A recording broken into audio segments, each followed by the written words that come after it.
I was working for the software company, and I just found out the more I just need to keep my mouth shut and and just listen. And when I did that, and because I would just be honest, like I don't know, let me go work on get the question, get the answer for you and come back. But I sold so much during that time frame with this company. So this week's guest is Ancil Lea. I'm excited to share the conversation with you. I hope you enjoy it. Welcome to this week's episode of Leadership Soundbites with Michelle and my super special guest. We were chatting before I hit record, and it's easy to do, Ancil Lea. So Ancil is president of Ancil Lea Consulting, which is a really cool thing that you managed to find a company to go to work for that had your name in the title. Man, isn't that coincidental? It's funny how that worked. I know, it's just like the stars aligned. The stars aligned, the opening came, and you stepped into it. Over 35 years of medical software, surgical services, all that stuff. And that's another area you and I connected on was healthcare, because and just around the technology, the opportunity. Author of 4 books, which the most recent one, you can see in the background. The other 2 are there too. Well, except you've got another one that's not there. Ancil's algorithm. Good job pointing to the right side. Yes. And I was blessed to participate virtually at the launch party. I love technology and what it's able to do. You're working on your 5th, and like you and I talked about, you pause the 5th to be able to go with Ancil's algorithm and do that. Now you're going back. And what I love about it is the 5th one is actually the trilogy in your Common Grounds books, which now you can go make a movie. And then the other thing is your favorite title besides being president is Papa? Yeah, Pawpaw. Yeah, Papa. There we yeah, go. Thank you for that. little twang to it, Yeah, but Papa. Okay. yeah, no, what comes out of my grandsons and I have 4 grandsons and 1 brand new granddaughter. And Yes. that's about 6 weeks old, and so I'm a very blessed fella. New. I love that. Yes, very new. We connected on that level too. So there's a lot of levels that we connected on and have commonality. So our topic is around healthcare innovation in healthcare opportunities with technology, software, whatever that may play out. Yep. It's near and dear to my heart to take it's interesting to take processes that we have and the way that we deliver care, and there's a lot of and to improve it, make it more cost efficient, make it a better experience for the patient, make it a better experience for healthcare providers, the teams that are trying to support those healthcare providers. So basically, it would be like saying everyone. I mean, the opportunities to improve the experience in healthcare for everyone, to bring the cost down, because right now it's just crazy out of control as far as the delivery of healthcare. Right. But I think that's the space that you and I really connected on, is that big opportunity, and it just happens to be what you do for your day job. So welcome to the conversation. I know you have a quote that I freaking love to kick us off with. Yeah, one I've thought about, I've got several, but probably this is the one that I really, I talk to, people that I've worked with throughout my career and that I try to apply in my own life, is that the quote, anything worth doing well is worth doing poorly at first. Mm-hmm. So to say that, look, you don't have to get it right, and you don't have to be perfect to get out there and do this. Really, I hate to, it's kind of really almost the Nike thing. You just really have to get out there and do it. And while you're doing it, you get better at it and you perfect it, whatever that may, I mean, especially if you're going out and whether you're training somebody or, through the years, I've had folks that worked, for us that, we go out and train or sell or, whatever that might look like. And that you just don't think you have to be perfect to start out. And people give you a little grace, will give you grace. And when I first started out in this business, and this is in one of my books, I just kept my mouth shut a whole lot. I just listened, because one is healthcare, especially when I first started, healthcare, which is complex, Mhm. and then you throw in technology, which is complex, and there's such, I mean, so it's changed through the years, but as I was learning all this, before I went in and got trained by IBM on really kind of their sales strategy and how they go about doing things.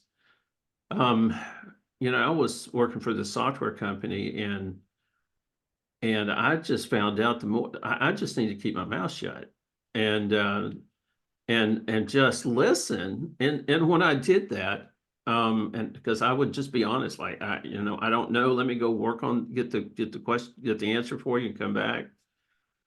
But I sold so much during that time frame with this company.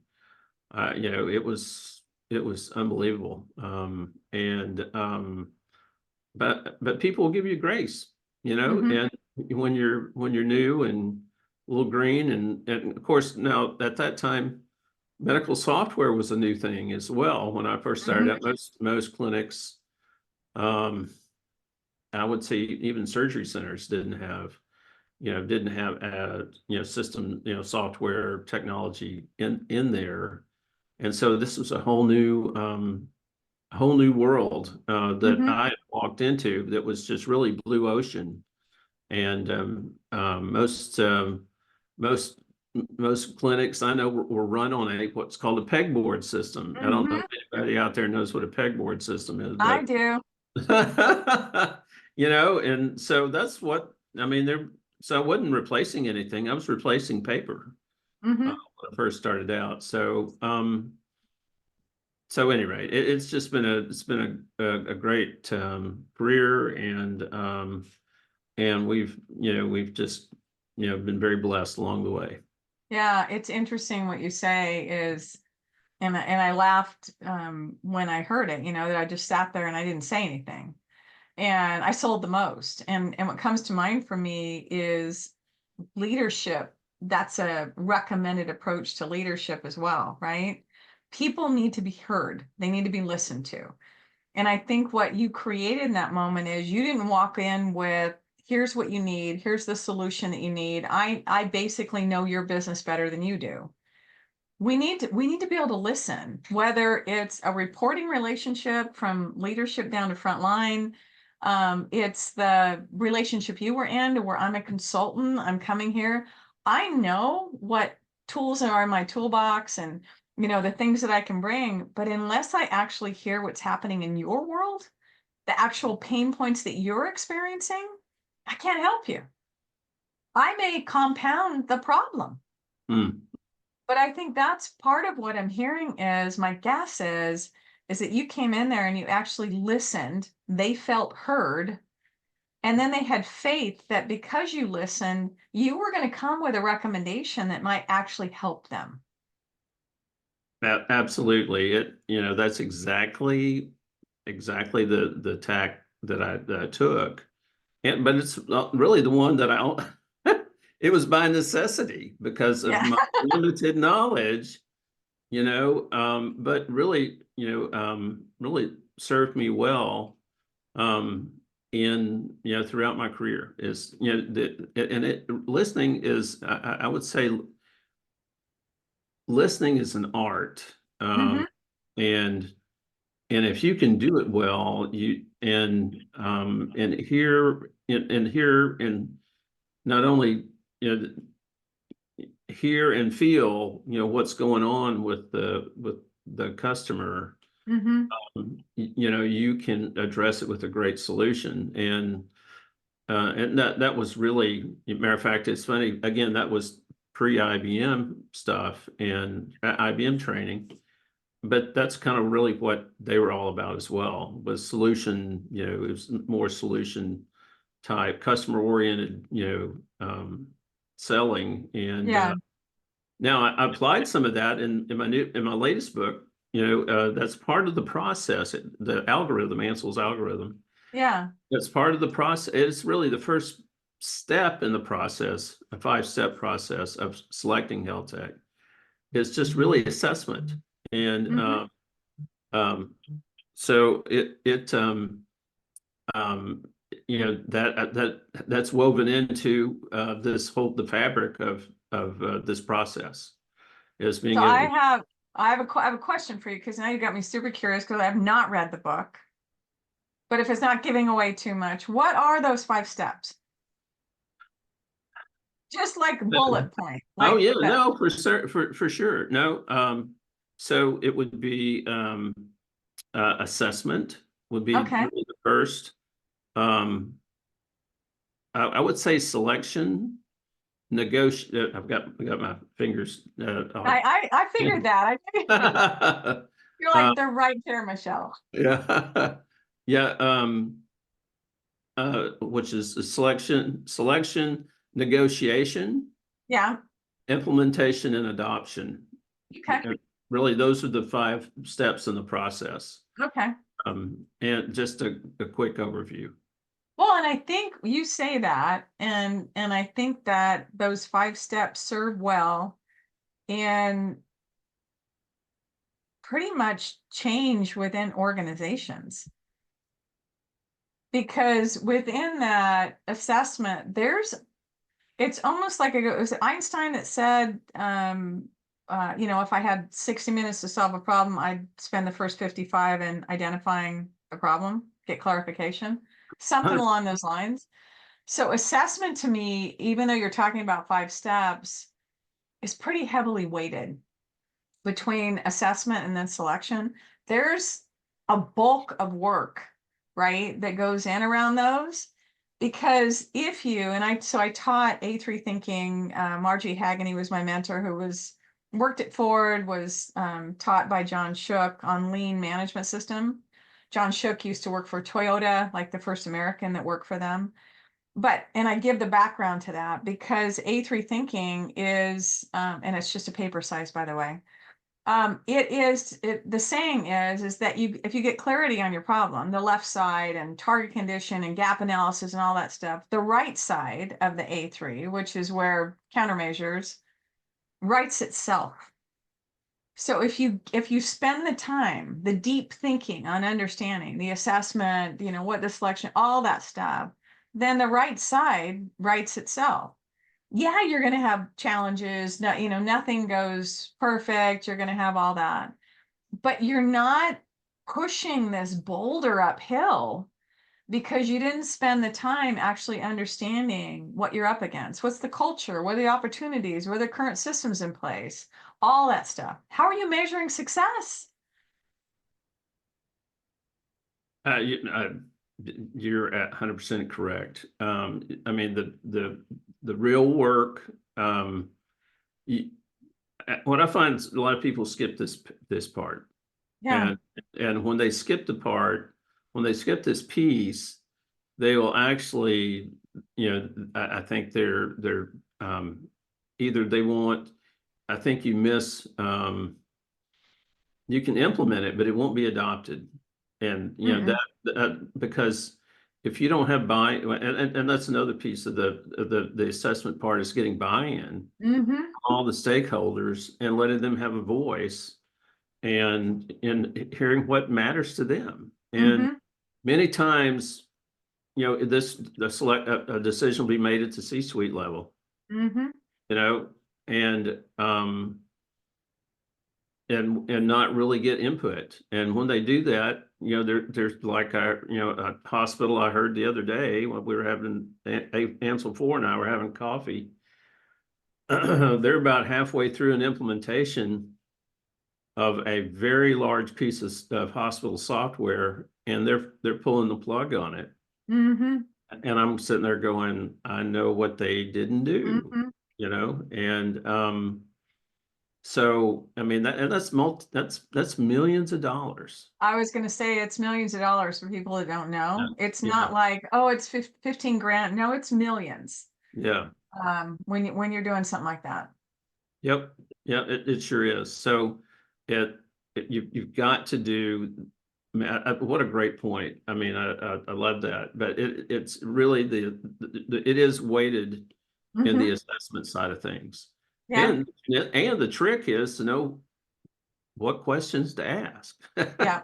You know, and that you're getting everyone's input. And Mhm, like I did. It was interesting. I was interviewing one one site, and so I was interviewing the chief of staff, mhm, and the chief of staff. We were just sitting down, and I was doing my interview with him, and he said, "Look, this go around,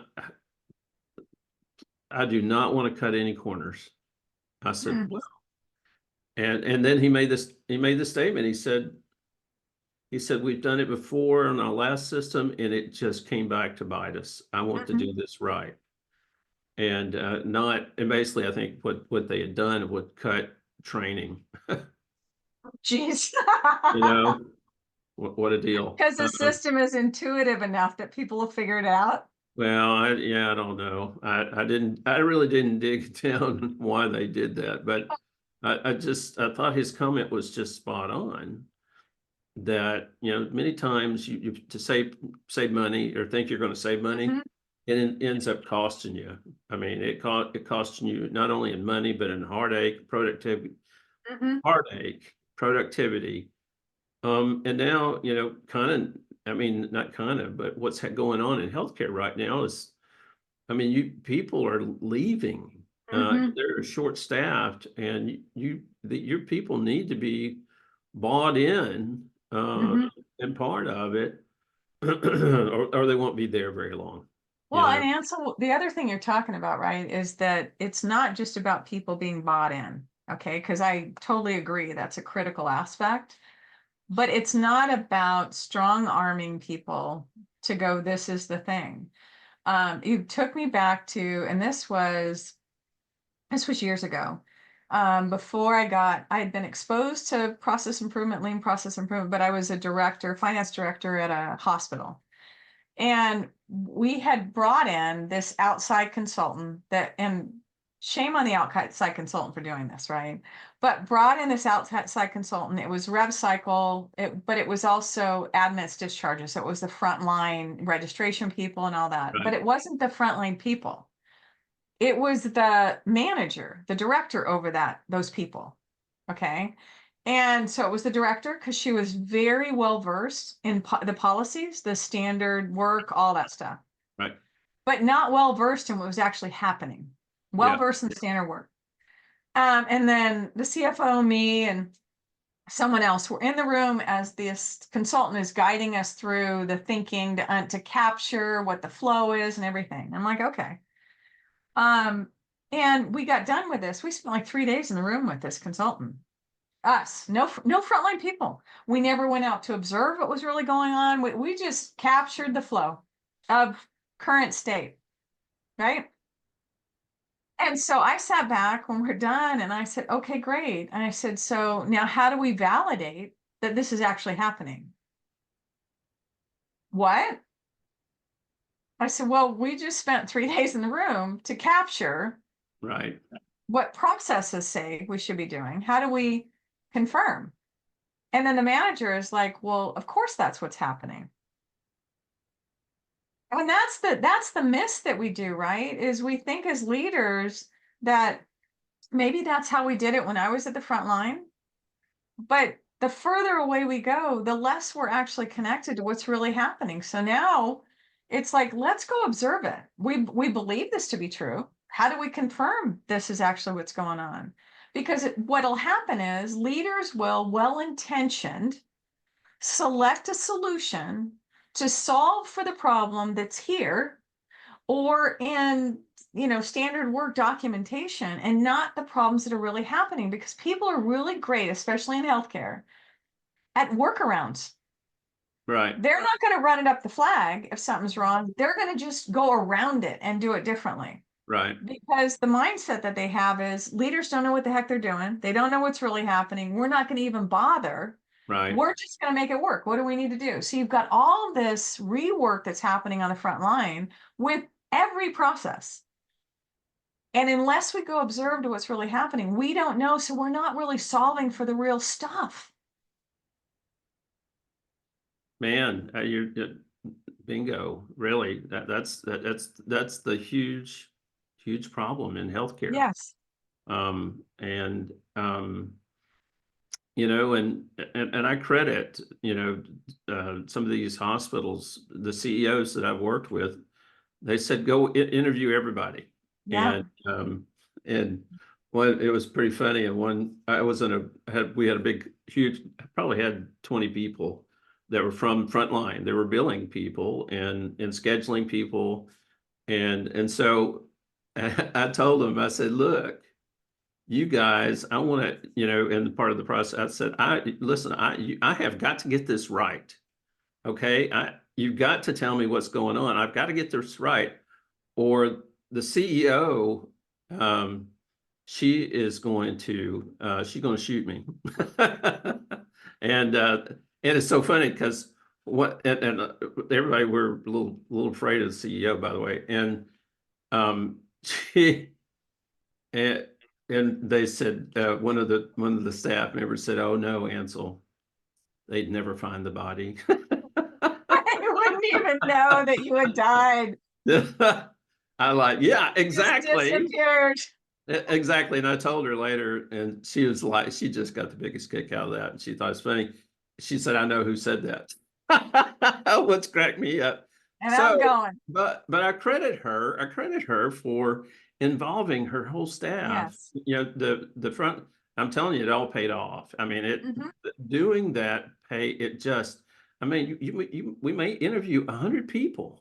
You know, Mm-hmm. we have them in a room, you know, but you know, and here's the thing with that. And you know, and I was going to mention this, is that I believe any one of these people could step in and add information that would be, I call it a master stroke. Uh, Mm. and what I mean by that is could change the whole complexion of the system, Mm-hmm. adoption in the end, and success could be this one, the input, you know, from one person. Mm-hmm. Um, and I believe that, and I've seen it. And I love the story. I love the story of you know, the Tabasco, oh gosh, what's the name of, well, Tabasco sauce. And they Yeah. were, you know, they were having problems, you know, of selling enough Tabasco sauce. And they're just about, you know, they're just about to bankruptcy. Yeah. And so this, and so the CEO is walking across the lot, and one of the line workers, you know, stops him and says, you know, how's it going? Well, gosh, you know, we're really struggling here, and you know, we need to sell more and whatnot. And the line worker says, you know, if you made the hole just a little bit bigger, more sauce would come out and people would use more. And and they took, and whoever the CEO was took it back. They re-engineered the bottle to where more sauce would come out. They sold more. They sold more. So people used more sauce, and they sold more. You know, and what I mean, you know, and that's a master stroke. You know, Yes. that is Yeah. a master stroke. Yeah. When you get information, I mean, and it's from people that are, yeah, that are looking at it day in, day out and working with it. So it's, Well, that, and they're probably at home frustrated because they've got to pound the bottle so much to try and get the stuff out that it came from, you know, you just get tired of it. You're like, okay, yeah, I guess that's all I'm going to have. You know, and then you got other people with a bot, to your point, that don't even have a little plastic top on it, that it just dumps. So you're going to run out of stuff faster, right? yeah, exactly. That's just like my Louisiana hot sauce. You know, There you go. I'm a There you big go. fan, and man, boy, Yeah, that stuff comes rolling out of there. it So does. And I love Tabasco. And because I tell people because it's sweet and they're like, yeah, sweet. Yes, Tabasco's sauce is sweet. I do like it. yeah, Well, you and I literally could talk to you for days. And so, but I want to be respectful because it is leadership sure. sound bites and not, leadership war and peace. Um, Sure. but I want to do this. It's an open invitation for you to come back at some point because Thank there's you. so much more that we could unpack and share with people because even though the niche is around healthcare and the software implementation and doing all that stuff within healthcare and the opportunities, there is so much that mirrors how we show up as leaders and engage with our teams across every industry. So it's powerful stuff. And I think it's important that, we can share that with people so that maybe they create different experiences. Yep. Um, and those opportunities to where it's not this accidental in the parking lot that some guy goes, if you just make the hole bigger, then we'll sell more because more will come out. But it's like, how do you create those opportunities intentionally for people to go, you know what? What do you see? How can we be better? Well, I think, Um, and and I totally agree, and that when their input is valued, yes, and there's freedom to speak, yes, without and to share. So there has yeah, to be that kind of environment. yeah, And even if it's with, me, sitting in a conference room without the CEO there, yeah. asking them to speak freely, yeah, and because we need this information, to make the right selection. Well, and the thing is too, Ansel, and I can only guess based on I've been in a virtual room with you a few times. One of them is like fly on the wall with your launch party, which was super cool. Because I got to join virtually. But my guess is, and the feeling I have is you create that environment of trust, right? And as a consultant coming in, whatever capacity you're in, you need to be able to do that quickly. I know that's what I have to do when I coach people because, you have to feel that you trust me. Then I'm not going to take what you're sharing and share it with someone else or point you out and go, yeah, that was the one that called you out. And no, and so to quickly create that environment is a powerful skill set as well. And so, I'm sure you're in the room authentically sharing with people, and that's going to come through. Thank you again, sir. What are one or two things that you would love people to walk away with around this very broad topic that we've been chatting about today? Well, again, just know that know that it's complex, and that don't be hesitant just to listen, Mm, and absorb in research, and then look to do the hard, like you said, do the hard part up front. I mean, the hard mhm, part of asking questions, getting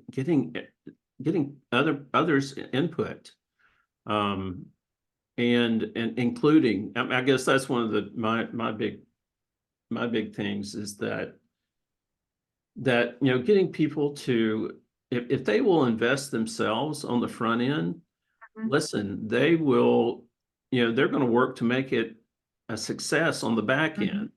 Yeah. And so it is a huge mistake by not including, matter of fact, you set yourself up for failure. Hmm. And I can't tell you how many systems I've seen, again, where the physicians made, or group has made their own selection without including others, and only to actually ended up throwing it out in the end. And these days with reimbursement, a decrease in reimbursement, you can't do that anymore. No. And and so it's a significant hit to not have a system success Hmm. No, I adopted. agree. I've watched the reimbursement scale slide dramatically in the last 20 years. Yeah. Dramatic. It's a different game now. So I agree with you. I want to, and thank you for that. What I want to do is go back to the quote that you kicked us off with. Yeah. You know, anything worth doing well is worth doing poorly at first. And I just want to reinforce that because there's components of that are nuanced, right? One of them is get yourself to a point that even if it's not perfect, right? Air quote perfect, that you're at least at a point that you can experiment and learn more. The other part of the quote, which stood out for me when you were talking about, you know, failure's okay, all that stuff, it's going to be all right, as long as the goal is not failure, right? The goal is to actually improve and do things better, then yeah, then you've got learning cycles that are on the way to that. So don't just plow off and think, well, I'm okay, I don't know what the problem is, because it's okay to fail. It is okay to fail as long as your goal is improvement and there's cycles of improvement within that. Um, Absolutely, and that you're, I mean, yeah, no, I mean that you're getting better, you're yeah, improving, learning, to be the best you can be. yeah, yeah. So that you can serve your clients Hmm. so well. Yeah. So really, it's a forward, a forward looking um, way of working the process to learn. Hmm. Yeah. It's to be better. It's to be Yeah. better. So Yeah. Thank you. Thank you. Thank you. I'm excited. I need to read your book. The newest one, because I don't want to mistake it for the other. And I'm so looking forward to the movie. It's going to be so exciting. yeah. We I'm on gonna start a rumor, Ansel. I'm gonna start a rumor. People are going, oh my God, did you know Ansel Lee's books are gonna be made into a movie when the third one comes out? This is gonna be a great rumor. yeah Um, the Common Ground series, yeah, yeah. the third one, which I just met with my editor this morning, and we were going through, and she was giving me to dos, and the beat, as they say, back, Sonny and Cher used to say, the beat goes on, It does. and so we're moving forward to hopefully have this book out by the 1st of December. So Awesome. that's the goal. Now the movie, we haven't scouted locations and all that, but I think in Oh, New I know. Zealand. But you know what? And I'm wondering who should star in it? Like Kevin Costner or Oh yeah, there you go. yeah. So I mean, let's just start that ball rolling, I'm right? We'll thinking just throw George it out in the Clooney. universe. Huh? I'm thinking George Clooney. Oh, George is good too. He and I Yeah. have the same birthday. Ah, Yeah, same wow. birthday. Just a random fact that clearly everyone needs to know. So if you ever want to know when my birthday is, just wonder when George Clooney's birthday is, and then you'll Ah, just back to me. So send me a note when George Clooney's birthday happens because oh it's mine too. wow. So We've got to there you find go. find that out. Yeah, there you go. It's everywhere. Thank you, thank you, thank you. This has No, been thank Leadership you. Spotlights. Oh, thank you. With Michelle Ancil Lea, and catch the movie when it comes out. And right now you can at least read the book. So have a great one. Until next time, have a really, really awesome day. Thank you. Thanks so much, Michelle.